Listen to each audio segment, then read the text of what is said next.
하나님 감사합니다. 오늘도 저희가 주종 모임으로 모였습니다. 우리 주님의 말씀을 배우고 우리 또 인간이 얼마나 하나님의 사랑을 많이 받는 존재인지 그 큰 은혜를 어떻게 받았는지 알아가는 시간 될 수 있도록 도와주시옵소서. 예수님의 이름으로 기도드렸습니다. 아멘. 네, 여러분 오늘은 인간론의 마지막 시간입니다. 와, 벌써 세 번째 책이 끝났어요.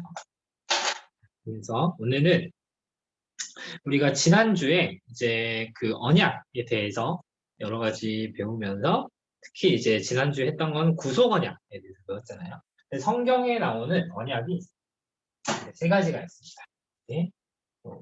책에서 나오지만 제가 책 순서대로 써놓긴 했는데 그러니까 시간 순으로는 합시다.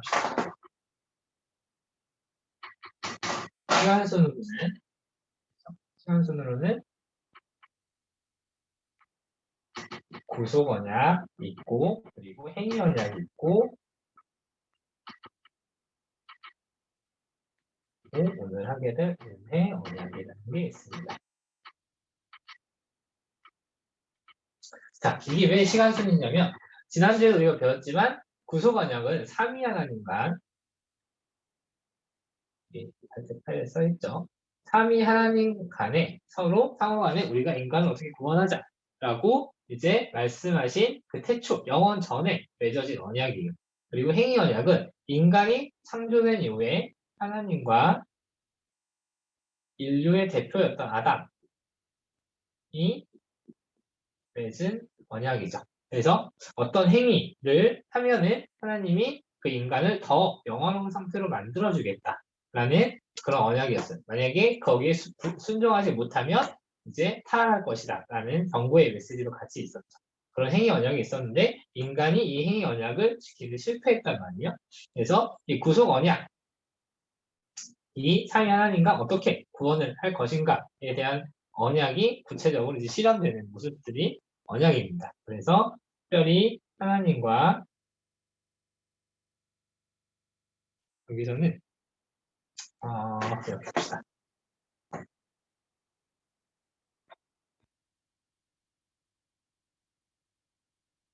하나님과 이제 신자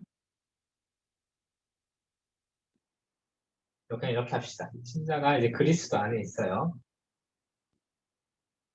그리스도 안에 있는 신자들이 은혜 언약을 맺습니다.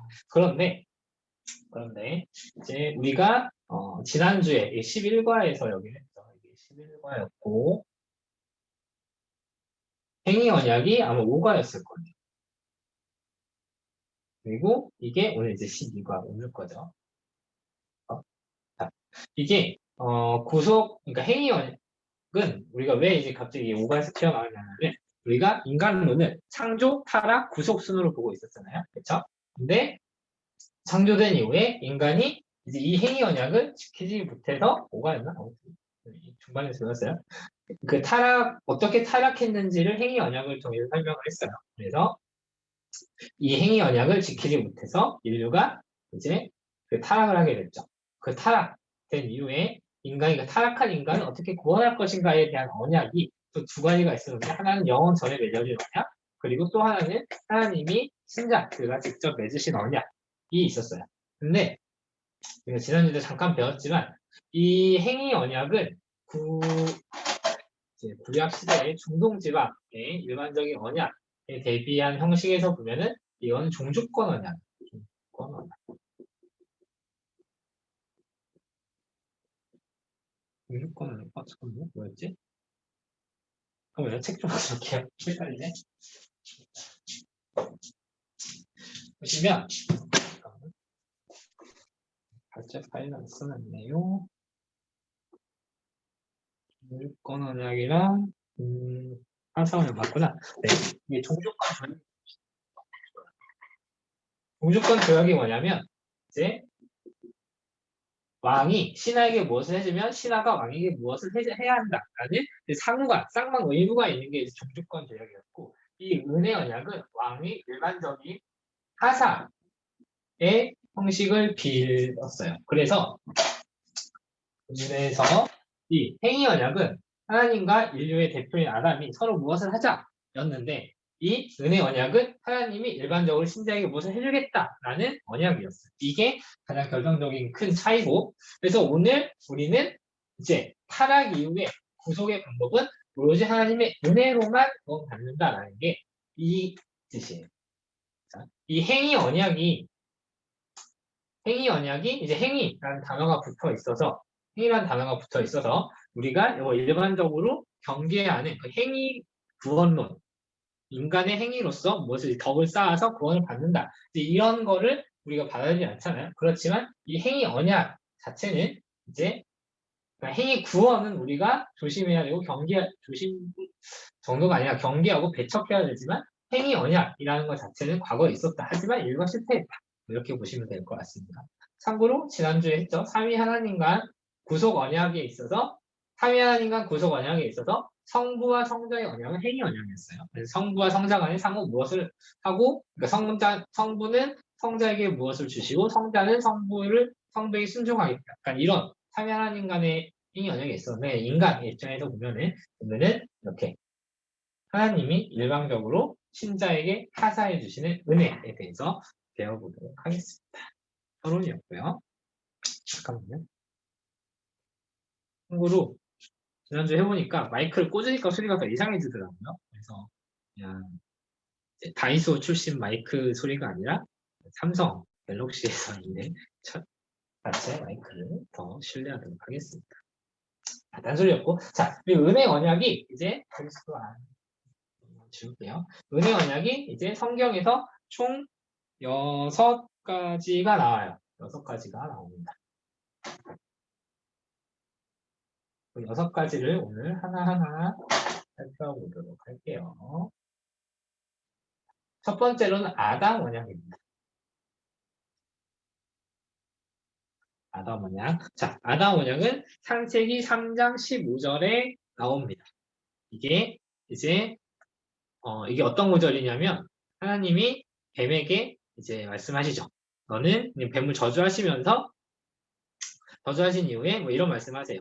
여자의 후손이 그러니까 너는 여자의 후손의 발뒤꿈치를 상하게 할 것이나 여자의 후손은 내 머리를 밟을 것이니라. 이제 이런 메시지를 하나님이 사탄에게 주시잖아요. 물론 뱀에게 하시죠. 그럼 뱀 자체가 뭐 어떤 저주스러운 그런 그 동물이 아니라 어쨌든 사탄이 이용했던 그 죄의 도구로 이용했던 뱀에게 하나님이 그런 이렇게 말씀을 하십니다. 그게 근데 사탄한테는 저주가 될 수 있어도 신자, 그러니까 여자의 후손인 신자에게는 이제 우리에게 구원의 어떤 복음, 언약이 될 수 있는 거예요.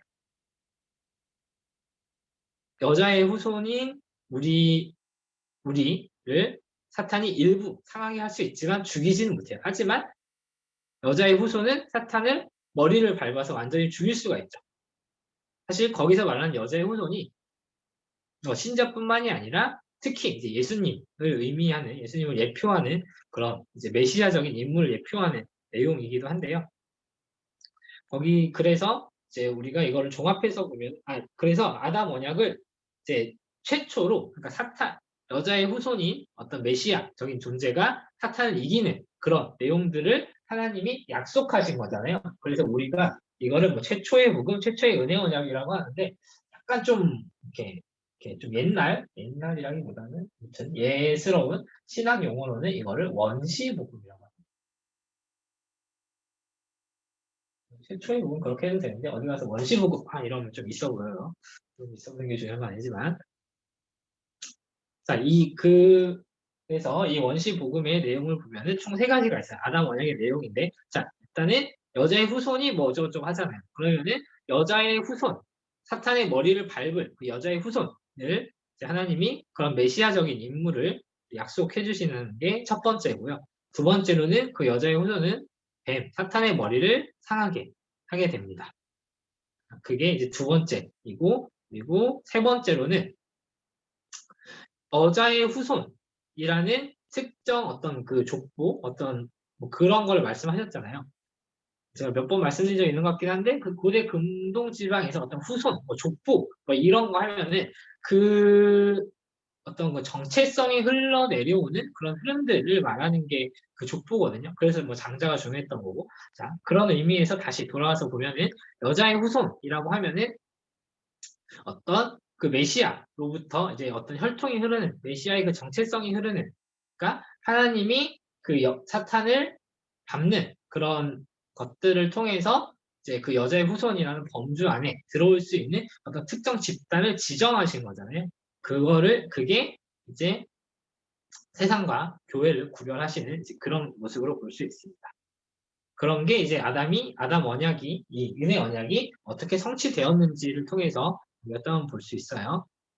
자, 첫 번째 아담 언약의 내용이 여자의 후손이라는 어떤 그 존재를 약속을 하셨잖아요. 하나님이 창세기 3장 15절에서 그거는 이제 예수님의 초림 그리고 재림으로 어떤 그 메시아죠. 여자의 후손이라는 사탄의 원리를 알고 여자의 후손 이 오심으로 성취가 됐고 실제로 그 예수님이 십자가 죽음과 부활을 통해서 뱀의 머리를 죄의 권세를 완전히 이기셨죠. 그게 예수님의 십자가 죽음과 부활로서 뱀의 머리를 상하게 하셨고 그리고 구원받은 신자 아까 잠깐 말했죠. 구원받은 신자 즉 교회를 세우고 세상과 구별하심으로써 여자의 후손이라는 약속을 하나님이 이 은혜 언약을 지키신 것을 알 수 있습니다. 보시면 자 보세요. 예수님을 보내신 것 그리고 예수님이 십자가에서 죽으시고 부활하신 것 그리고 교회를 세우신 것 그 과정 중에 신자 즉 우리들이 물론 뭐 당시 우리는 없었죠. 아무튼 그 신자들이 우리 인간들이 한 게 아무것도 없죠. 하나님이 그냥 해주겠다 약속하시고 다 하셨어요. 그래서 우리는 이거를 은혜 언약이라고 봅니다. 그 첫 번째가 아담 언약이고요. 두 번째는 이제 노아 언약. 노아 언약. 자, 이거는 이따가 그 창세기 8장 20절부터 9장 17절까지인데 이거는 이제 이따가 꼭 내용을 성경을 한번 뭐 찾아보시고요. 다 읽지 못해도 눈으로라도 한번 보시고요. 이 노아 언약에 대해서는 사실 우리가 배운 적이 있어요. 아주 최근인지 모르겠지만 아무튼 비교적 최근에 배운 적이 있어요. 인간론 할 때 그 아주 최근이네요. 한 10과에 보면은 인간론 10과에 죄의 억제 즉 일반 은혜에 대해서 배웠단 말이에요. 이 일반 은혜를 다룰 때 배웠던 내용들이 바로 노아 언약의 내용입니다. 특별히 노아 언약은 자연 질서를 보존하고 사회 질서를 보존하는 이제 여러 가지 하나님의 이제 장치들을 이제 보여주고 있어요. 보시면 다시는 뭐 물로 뭐 심판하지 않겠다 이런 내용도 있고 그 뭐 가족제도 뭐 아버지와 아들 뭐 그런 얘기도 있고 그리고 마지막으로 이제 그 뭐 집단 안에서 그 민족 집단 안에서 죄를 지으면 어떻게 뭐 또 이렇게 다스리고 그러니까 이런 것들을 통해서 인간이 이렇게 적절하게 살아갈 수 있는 자연 질서를 보존해주고 그리고 사회 질서를 보존하는 어떤 인간이 기본적으로 살아갈 수 있는 어떤 환경들을 만들어주는 그런 게 이제 노아 언약입니다. 그런 것들을 하나님께서 이제 노아 언약을 통해서 약속해 주셔서 그 방주에서 이렇게 나오는 노아 가족들을 향해서 내가 이제 하나님의 백성이 너희가 나의 백성이 너희가 살아갈 수 있는 자연적인 사회적 환경을 마련해 주겠다라고 약속을 하셨고 마찬가지로 신자는 아무것도 안 했지만 노아 언약을 통해서 자연이 지금도 잘 보존되고 있죠. 그리고 국가라는 국가, 가족이라는 사회 제도가 잘 운영되고 돌아가고 있어요. 가족이라는 제도가 그게 이제 어떻게 성취되었냐는 우리가 당연히 우리 지금 살아가고 있잖아요. 자연 환경이 지금 우리가 뭐 숨을 못 쉴 정도로 산소가 부족하다든지 뭐 얼어 죽을 정도로 막 온 지구에 막 한파가 닥쳤다든지 그러지 않잖아요.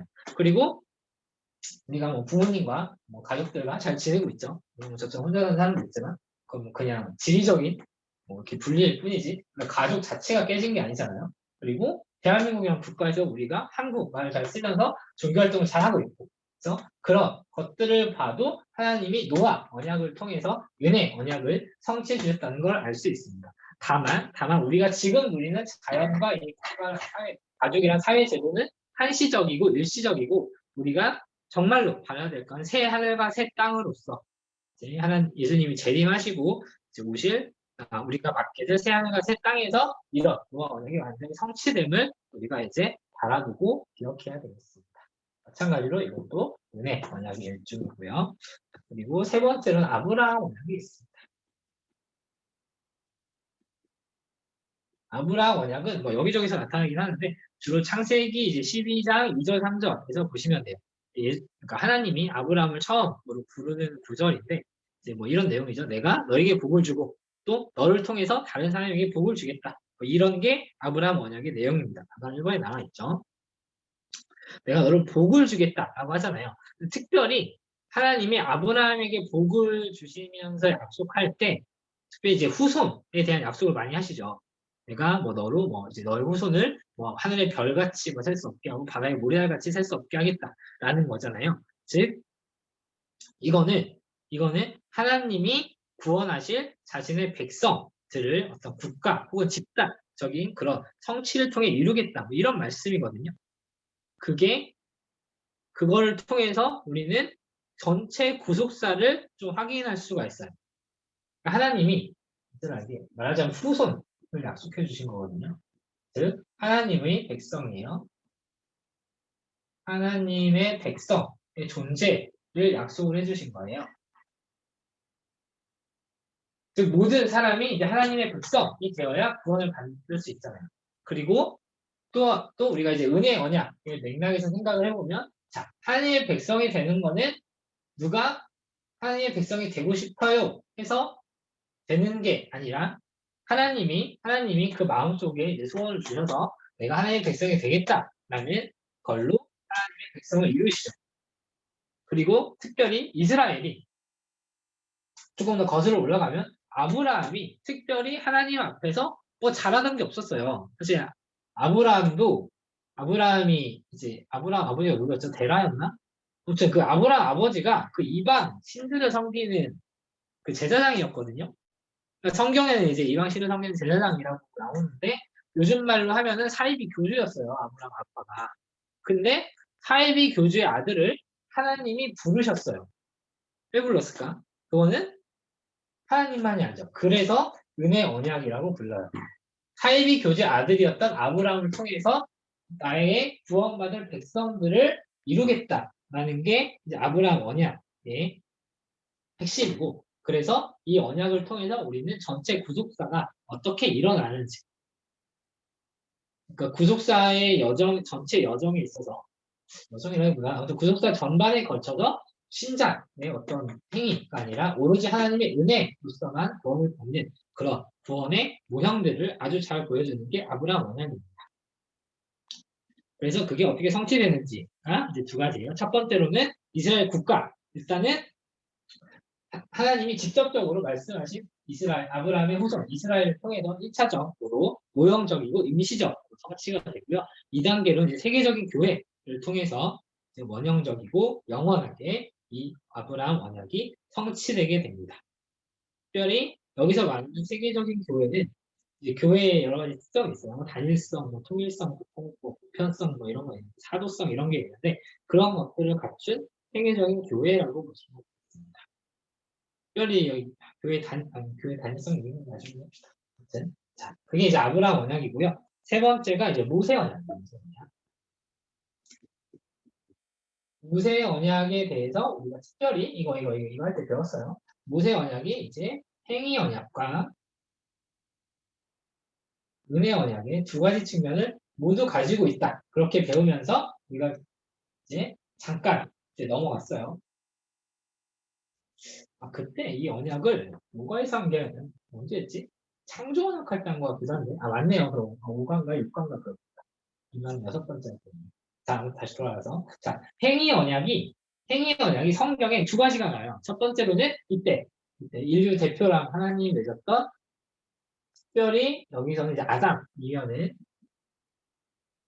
행위 언약 중에 가장 중요한 행위 언약이 창조 언약을 우리가 그때 여기서 배웠었고 그 행위 언약 두 번째로 나오는 게 살짝 창조 언약보다는 살짝 비중이 이렇게 낮다. 중요하지 않다는 건 아닌데 비중이 낮은 모세 언약이 두 번째입니다. 모세 언약의 핵심은 이게 시내산에서 시내산에서 이제 십계명을 하나님 주시죠. 십계명의 핵심이 그거죠. 하나님을 사랑하고 이웃을 사랑하라는 거잖아요. 즉 너희가 내 율법에 순종하면은 너희가 가나안 땅에 들어가서 모든 복을 누리고 너희가 번성할 것이다. 이런 약속을 해주세요. 모세 언약을 통해서. 자, 그런 측면에서 율법의 순종함을 통해서 가나안으로 들어갈 수 있다. 이게 행위 언약적 측면입니다. 모세 언약이. 근데 모세 언약은 동시에 유일하게 모든 언약 중에 유일하게 이 두 가지 성격을 다 지나요. 자, 은혜 언약적 특성은 이스라엘 백성 개인적으로는 개인의 구원. 개인의 구원에 있어서는 모세 언약이 은혜 언약으로 작용합니다. 자, 모세 언약, 신해산 언약, 십계명을 생각을 하고 여기서 조금 더 확장하면은 이제 이 십계명 율법을 주신 거잖아요. 그리고 일반적으로 우리가 출애굽기에서 알고 있는 출애굽기부터 나오는 모든 율법, 그러니까 율법의 많은 부분이 이제 제사 제도로 제시가 되죠. 즉 이스라엘 백성이 죄를 짓고 나서 어떻게 해야 구원받는지, 어떻게 하면 구원받을 수 있는지 인간이 정하지 않고 하나님이 정해주세요. 너희가 은혜를 받기 위해, 너희가 너희가 구원을 받기 위해 이런 거 해라. 라고 하나님이 친절하게, 아주 친절하게 은혜롭게 알려주시죠. 그래서 뭐 제단은 뭐 이렇게 만들고, 뭐 무슨 색깔을 쓰고, 뭐 동물은 어떻게 잡고, 뭐 돈이 없으면은 뭐 소돼지가 아니라 뭐 양을 잡고, 양도 뭐 버거우면 뭐 비둘기를 잡고, 막 이런 식으로 하나님이 친절하게 모든 구원의 방법들을 알려주십니다. 그게 이제 개인의 구원에 연결되어 있는 구원에 연결되어 있는 은혜 언약의 형식입니다. 그래서 이게 제사례입니다.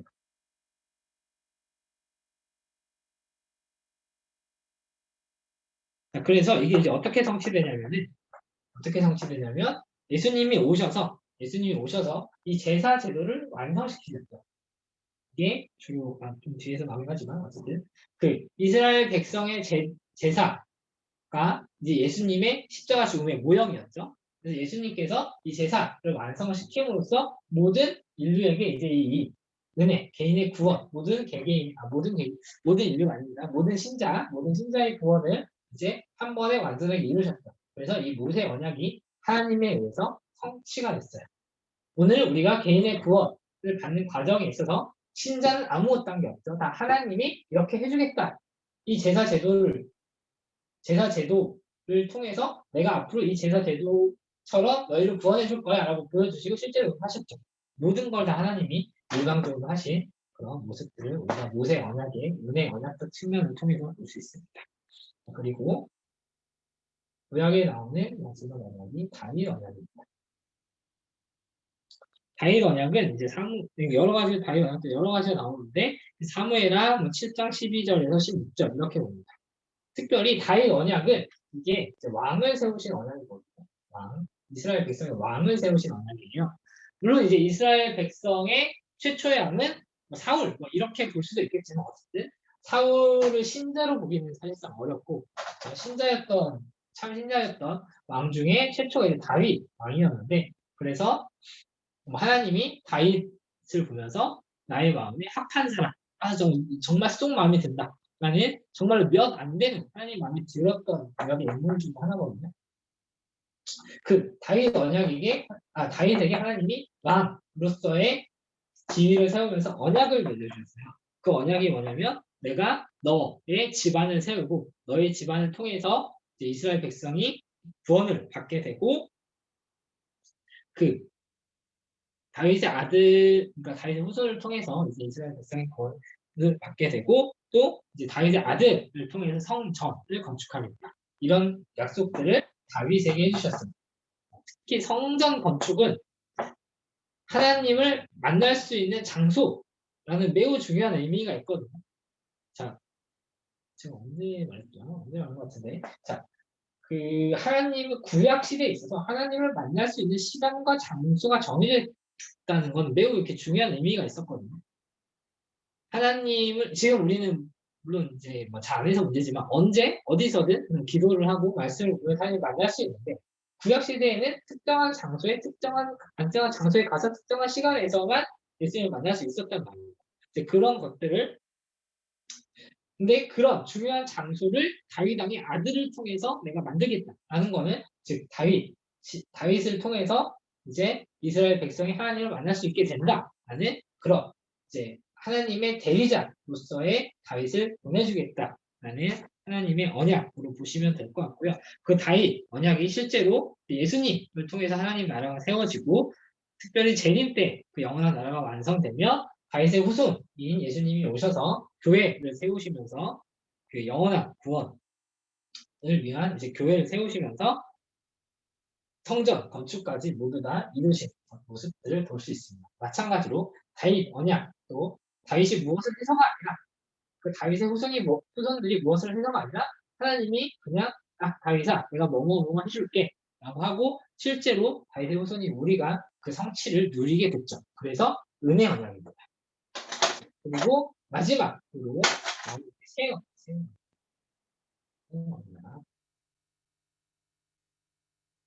자, 새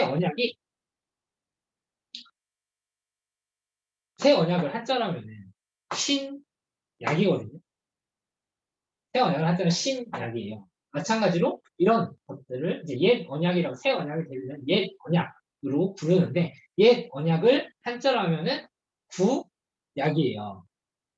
그래서 어디서 이제 신약 구약이 뭐냐 이렇게 하면은 이제 사실 성경이라는 성경 혹은 성서 하나님 말씀 뭐 이런 것들과 신약과 구약은 어떤 단어적인 겹침이 없잖아요. 도대체 신약이 뭔지, 도대체 구약이 뭔지라고 누가 물어보면은 새 언약과 옛 언약인데 라면서 얘기를 시작을 하세요. 옛 언약은 뭐 이런 저런 게 있고 그에 대비해서 이게 왜 새 언약인지, 왜 신약인지를 이제 얘기를 드려보도록 하겠습니다. 자, 신약, 새 언약이지만 이 새 언약이 구약에서만 등장하는 건 아니에요. 처음에 등장하는 것은 예레미야 31장부터입니다. 31장 1절, 3절부터인가요?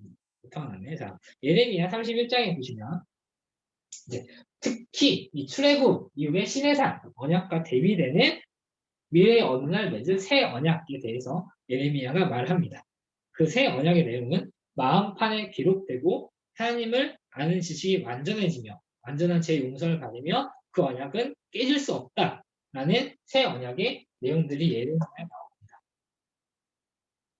마찬가지로 이게 은혜 언약의 이유는 이스라엘 백성 그리고 새 언약을 맺지 하나님과 맺을 신자들이 아무것도 하지 않는데 하나님이 일방적으로 이렇게 말씀해 주세요. 야, 내가 언젠가 너희 이스라엘 백성 마음속에 너희 신자들 마음속에 나의 율법을 새겨줄 것이며 그렇게 되면 나를 온전히 알게 될 거야. 그렇게 됐을 때 이제 이런 구속 언약이 성취됨을 통해서 완전한 제 용서를 받고 이 언약은 결코 깨질 수 없는 언약이 될 거야 라고 약속을 해주시고 그거를 또 하나님이 일방적으로 성령님을 통해 성취하시죠. 성령을 주셔서 우리의 마음속에 이제 하나님의 말씀이 늘 살아있게 하시고 그 예수님을 통해서 우리가 이제 하나님을 온전히 알게 됩니다. 네. 고린도 후서가 거의 나오죠. 우리가 그날엔 거울로 가는 것 같이 희미하나 그날이 되면 우리가 얼굴을 마주보며 볼 것이요. 그리고 이런 것들은 지금은 우리가 부분적으로 하나 그때가 되면 우리가 온전히 알리라 라고 말씀을 하죠. 그런 게 예수님을 통해서 하나님을 완전히 아는 게 되고요.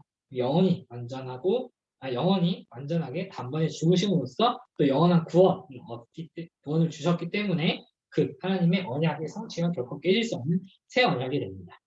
특별히 오늘 책에서는 이제 예레미야 31장만 나오는데요. 특별히 꼭 여러분이 히브리서 8장을 꼭 보세요. 히브리서 8장 꼭 적어보시기 바랍니다. 히브리서 8장에 보면은 그 옛 언약과 대비되는 새 언약이 왜 새 언약인지에 대해서 아주 자세히 나와 있습니다. 사실 뭐 7장에서 8장인데 7장, 8장 같이 보세요. 그래서 새 언약, 성취에 대해서 보시면 좋겠습니다. 자, 마지막으로 이 모든 것들을 우리가 어떻게 적용하느냐 관점을 오늘 책에서 제시를 해줍니다. 자, 우리가 이 언약들을 많이 보고 있잖아요. 이 아담 언약부터 노아 이렇게 여러 가지 구약의 여러 가지 언약을 보고 있는데 사실은 이제 이 언약들이 물론 하나님이 다 성취를 해주셨지만 이 언약 안에서 하나님이 아무리 많은 언약을 해주셨어도 이스라엘 백성들은 어떻게 했죠? 다 어겼죠. 다 이 언약을 어겼다기보다 이 언약조차도 믿지 못했죠. 지금 모세 언약, 뭐 시내산 이런 거 보면 이스라엘 백성들이 끊임없이 막그 하나님을 믿지 못하고 그래서 가나안을 40년 동안 떠들기도 하고 다윗 언약을 이렇게 맺었음에도 불구하고 이스라엘 백성들이 계속 왔다 갔다 거려가지고 결국 이스라엘이 국가 자체가 망해버리고 약간 이런 것들이 있었죠. 하지만 하나님은 이 아무리 사실 뭐 5개째 언약을 주셨는데도 인간이 그걸 믿지 못했지만 그래도 하나님은 끝까지 우리를 사랑하셔서 새 언약을 결국 주시고 이 새 언약을 완전히 성취하심을 통해서 우리가 구원을 얻을 수 있었다. 그리고 그 구원은 어떤 종주권 조약 같은 상호 쌍방의 의무가 있는 그런 행위 언약이 아니라 오로지 하나님의 일방적인 하사에 의한 은혜 언약이다. 우리는 이 은혜로 구원받는다. 새 언약에 의해서 이렇게 적용하시면서 하시면 좋겠습니다. 제가 좀 길었네. 제가 길었지만 책은 길지 않아서. 근데 오늘은 오늘 제가 여기 옆에 써놓은 구절 있잖아요. 발제 파일에 있는 성경 내용 꼭 읽어보시고, 그렇기 때문에 시간을 좀 들여서 57분까지, 58분까지 책 읽고 성경 뭐 찾아보시면 좀 읽어보시면 좋겠어요. 네, 58분까지 같이 책 읽으시고, 갔다가 마무리하겠습니다.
네, 여러분 다 읽으셨죠? 혹시 궁금하시거나 질문 있으시면 말씀해 주시면.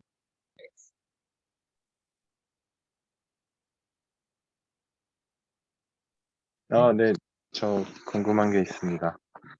없습니다. 그, 궁금한 거 없습니다. 어, 없습니다. 329쪽에 마지막에 죄를 기억하지 아니하리라, 그리고 완전히 죄가 용서됨을 말해줍니다. 여기서 완전히 죄가 용서됐다는 거는,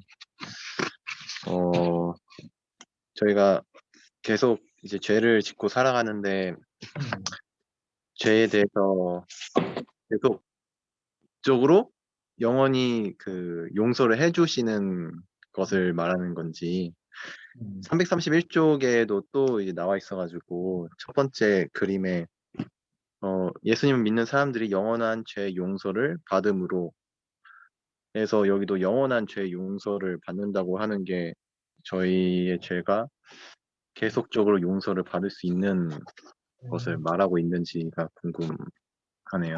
네. 그거는 우리가 약간 지난달에 배웠던 건 살짝 복습해보면 될 것 같은데, 우리가 그 타락에 대해서 배우면서 여기 있을게요. 그 죄책과 죄의 오염에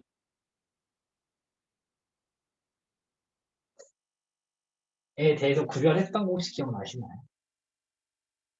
자, 우리가 죄를 용서받았다고 하는 거는 우리에게 더 이상 죄의 책임이 없다. 예수님이 그 죄의 결과로서의 책임은 다 지어주셨기 때문에.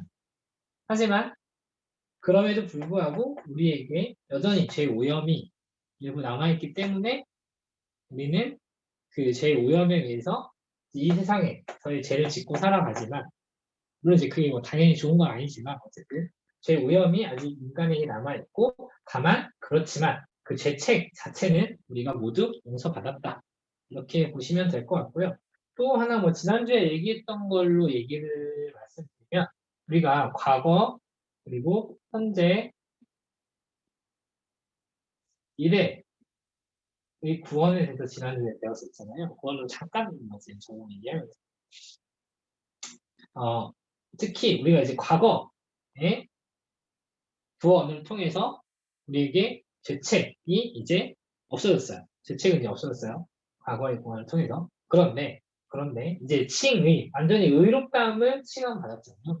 근데 이제 현재로서 우리가 구원을 계속 잃어간다고 했죠. 그거는 우리가 여전히 죄의 오염을 입고 있기 때문에 그 죄의 오염에서 벗어나 계속 하나님을 닮아가는, 예수님을 닮아가는 그런 싸움을 계속 해야 되고, 그래서 우리의 미래의 구원을 미래에는 원이 완성될 것이다. 이런 관점을 우리가 가지고 있는데, 다시 돌아가서 질문을 돌아가서 말씀드리면, 이제 우리의 모든 죄가 다 용서되었다. 죄가 완전히 용서되었다. 다시 기억하지 않겠다라고 하신 말씀은 하나님께서 이 죄의 책임을 이제 완벽하게 다 용서해 주셨다.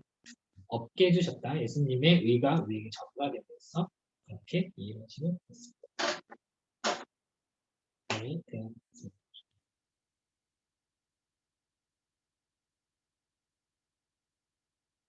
네, 됐나요?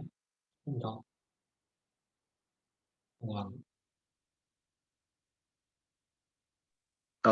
그 죄책이랑 죄의 오염이 잘 기억이 안 났어가지고 네. 죄의 오염은 저희가 흔히 그 짓는 그 죄들을 말하는 거고 정확히는 그러니까 우리가 이제 죄의 결과에 대해서 배웠을 때, 죄의 결과가 이제 인류가 이제 어디죠? 행위 언약에서 아담이 죄를 짓고 인간이 타락함으로 인해서 그 죄의 결과가 뭐 여러 가지가 있지만 그걸 크게 두 범주로 엮을 수가 있어요. 하나는 이제 하나님에 대해서 불순종함으로 인해서 이제 그 인간이 하나님에 대한 그 거룩한 하나님 앞에서 이제 그 죄에 대한 심판을 받아야 하는, 그럼 죄에 대한 대가를 치러야 하는 결과가 이제 죄책이고요. 죄의 오염은 우리가 원래 하나님 앞에 온전히 순종할 수도 있고 물론 순종 안 할 수도 있는 상태였지만 어쨌든 약간 중립적인 상태에서 이제 죄의 권세 아래에 놓이게 됐다. 라는 게 제일 오염이라고 보시면 되겠습니다. 특히 이제 그러니까 예를 들면 전적 타락 뭐 이런 용어를 쓰는데 우리의 지성, 감정, 의지에 그러니까 인간의 모든 영역에 있어서 이 죄에 영향이 미치고 있다. 뭐 이렇게 이해하시면 될 것 같아요.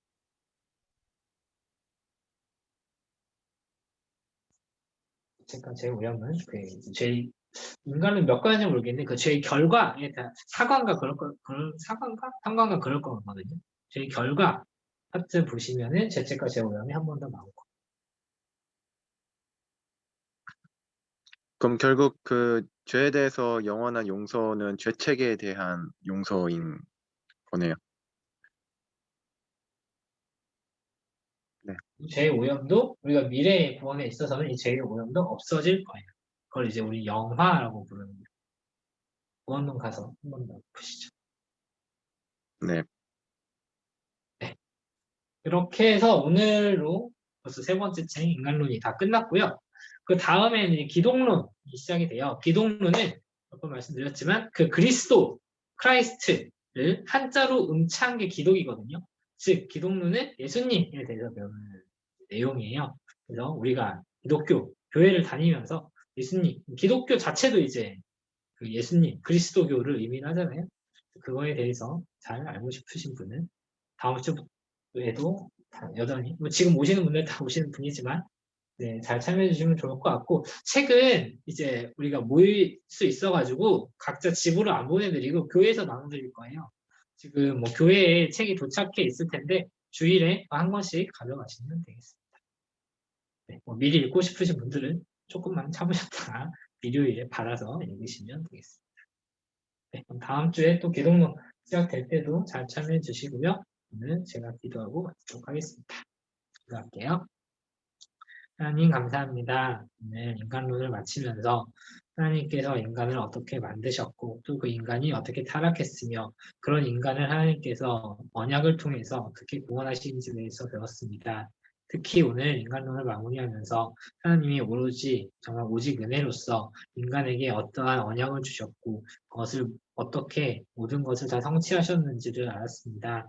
우리 주님 저희를 끝까지 포기하지 않으시고 정말 많은 언약들을 통해서 인간에게 정말 무수한 믿음을 또 주시고 무수한 여러 가지 모형들을 제시해 주시고 결국 예수님을 통해서 그 모든 것들을 성취하신 그런 하나님의 사역들을 우리가 묵상하며 하나님 앞에 더욱더 친밀하게 더욱더 가까이 나아갈 수 있는 그런 청년부 될 수 있도록 도와주시옵소서. 이 모든 말씀 예수님의 이름으로 기도했습니다. 아멘. 네, 오늘 수고하셨어요. 감사합니다. 마무리하시길 바랍니다. 안녕.